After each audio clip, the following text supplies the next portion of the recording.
There's hope in the tax wars. While the Biden administration obsesses about piling on more levies and boosting existing ones, many states are cutting theirs. Hello, I'm Steve Forbes, and this is What's Ahead, where you get the insights you need to better navigate these turbulent times. President Joe Biden and his minions never miss an opportunity to boast about all the new levies they want to enact if they win in November, while hiking existing ones, especially ones hitting businesses. But a number of successful states are continuing to go in the opposite direction, to the applause of voters. Low-tax states are gaining population, while punitive ones like California, New York, Illinois, and New Jersey continue to see residents pull up stakes and move to friendlier climes. States like Iowa, Georgia, Tennessee, and others are continuing to whack away at their tax burdens. Iowa, for example, under Governor Kim Reynolds, has turned the Hawkeye state from one of the worst taxers into one of the best. This is why the GOP should make tax reduction a major campaign issue.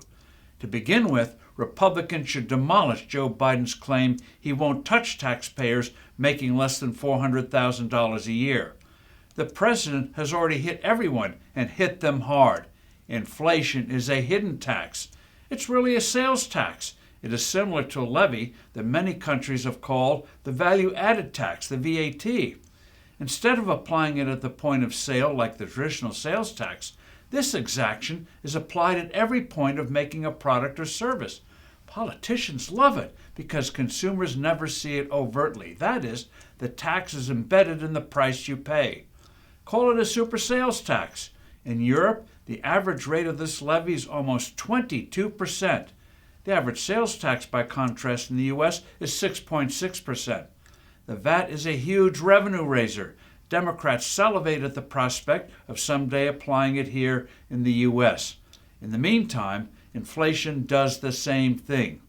Washington engages in binge spending and prints the money to cover it, thereby reducing the value of the dollar.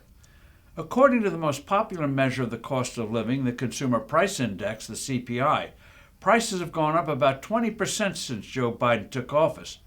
But the real picture is even worse. The CPI and other such indexes leave out the payment of interest rates.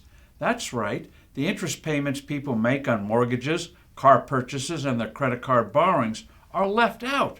Larry Summers, Treasury Secretary under Democrat President Bill Clinton, calculates that if interest charges were included in the CPI, as they were until the early 1980s, the height of inflation in 2022 would have been 18%, not the reported 9.1%. Today, the level would be around 7%, not the reported number of 3.5%. No wonder Biden's grades for managing the economy have been so awful. Biden's tax agenda will destroy capital and thereby undermine the free market investment so necessary for a higher standard of living. The red states have it right. I'm Steve Forbes. Thanks for listening. Do send in your comments and suggestions. I look forward to being with you soon again.